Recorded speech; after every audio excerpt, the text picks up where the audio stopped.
Good morning all of you. स्वागत है आपका मेरे YouTube channel simmering star classes में। मैं हूं आपकी एजुकेटर ममता उपाध्याय। दोस्तों, अगर आप कक्षा 10 में पढ़ते हैं और यूपी बोर्ड से एग्ज़ाम देने जा रहे हैं तो ये वीडियो आपके लिए बहुत ही महत्वपूर्ण है। दोस्तों, आपके पेपर में 5 नंबर का प्रश्न आता है जीवन परिचय लिखने के लिए। तो आज के वीडियो में हम डॉक्टर राजेंद्र प्रसाद जी का जीवन परिचय लिखने के लिए सीखेंगे। दोस्तों, अगर आपके पेपर में प्रश्न आ जाए डॉक्टर राजेंद्र प्रसाद जी का जीवन परिचय लिखिए या डॉक्टर राजेंद्र प्रसाद जी का साहित्यिक परिचय देते हुए उनकी रचनाओं को लिखिए, तो आप बताए गए वीडियो में पूरी जानकारी को लिख दीजिएगा। आपका 5 नंबर पूरा पक्का आ जाएगा। दोस्तों, सबसे पहले हम डॉक्टर राजेंद्र प्रसाद जी का संक्षिप्त परिचय देखेंगे, उसके बाद से इनके विस्तृत जीवन परिचय को देखेंगे। चलिए दोस्तों, देखते हैं डॉक्टर राजेंद्र प्रसाद जी का संक्षिप्त जीवन परिचय क्या है। इनका नाम जो है डॉक्टर राजेंद्र प्रसाद। जन्म 1894 ईस्वी। जन्म स्थान, तो जन्म स्थान इनका बिहार राज्य के छपरा जिले के जीरादेई नामक ग्राम, यानी जो बिहार राज्य है वहाँ के छपरा जिले के जीरादेई नामक ग्राम में इनका जन्म हुआ था।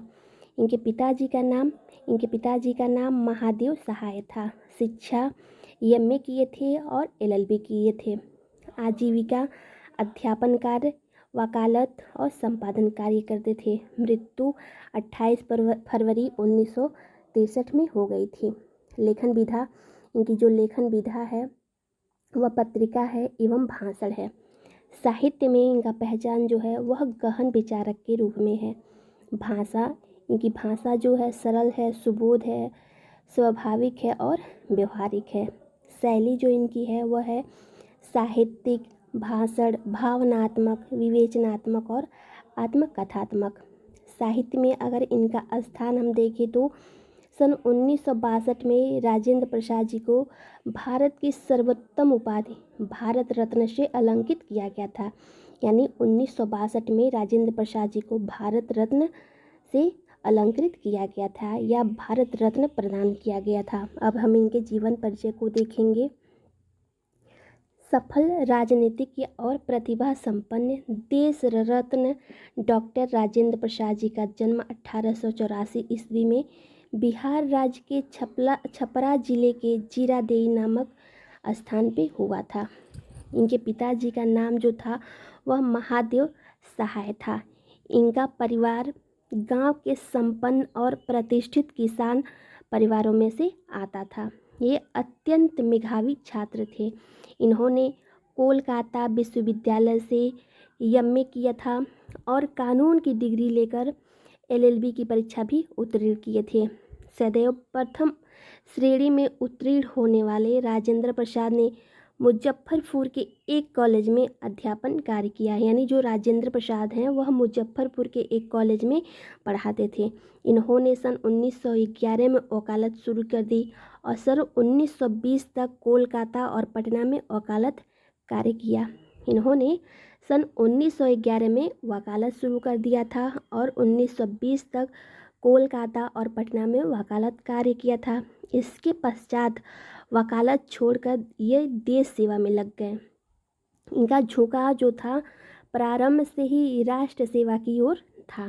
सन 1917 में गांधी जी के आदर्शों और सिद्धांतों से प्रभावित होकर इन्होंने चंपारण के आंदोलन में सक्रिय भाग लिया और वकालत छोड़कर पूर्ण रूप से राष्ट्रीय स्वतंत्रता संग्राम में कूद पड़े।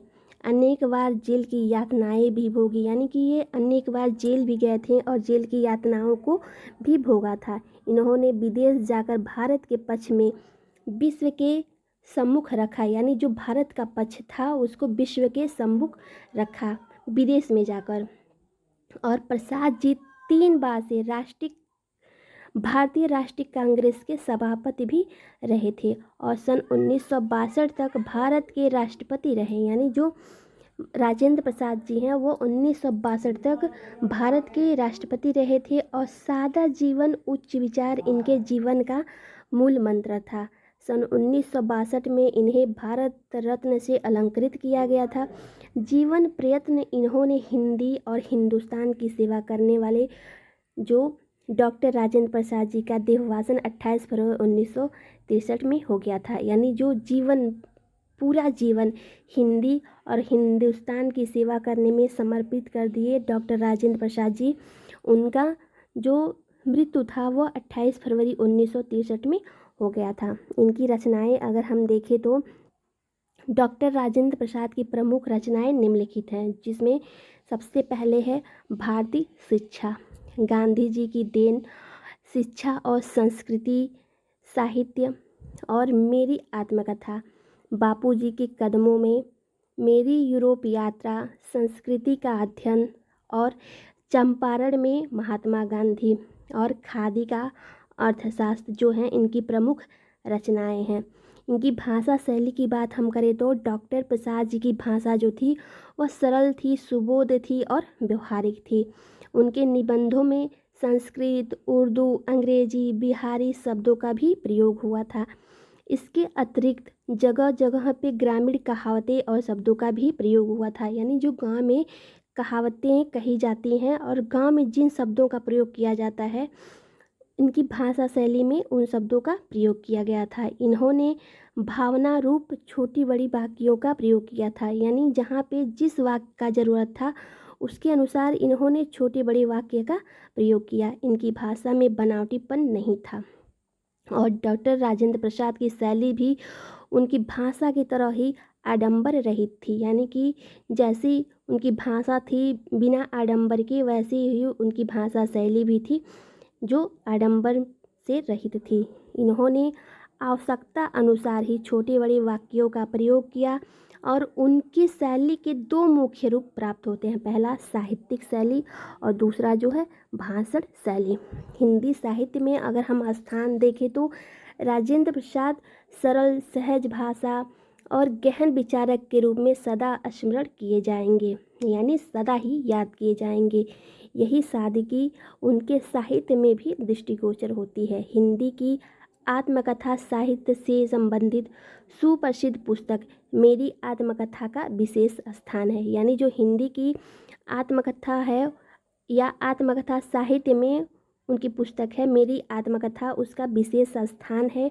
और यह हिंदी के अन्य सेवक तथा उत्साही प्रचारक थे जिन्होंने हिंदी की जीवन प्रयत्न सेवा की थी और उनकी सेवाओं का हिंदी जगत जो है सदैव ऋणी रहेगा। दोस्तों, आपको मेरा वीडियो कैसा लगा मुझे कमेंट करके ज़रूर बताएं और मेरे चैनल सिमरिंग स्टार क्लासेज को सब्सक्राइब करें, वीडियो को लाइक करें और शेयर करें। दोस्तों, अपना ढेर सारा प्यार दें। दोस्तों, आप कमेंट ज़रूर करें, कोई भी प्रश्न पूछना चाहते हो या कुछ भी आप पूछना चाहते हो तो मेरी वीडियो में कमेंट करके पूछें, आपको उत्तर ज़रूर से मिलेगा। धन्यवाद दोस्तों।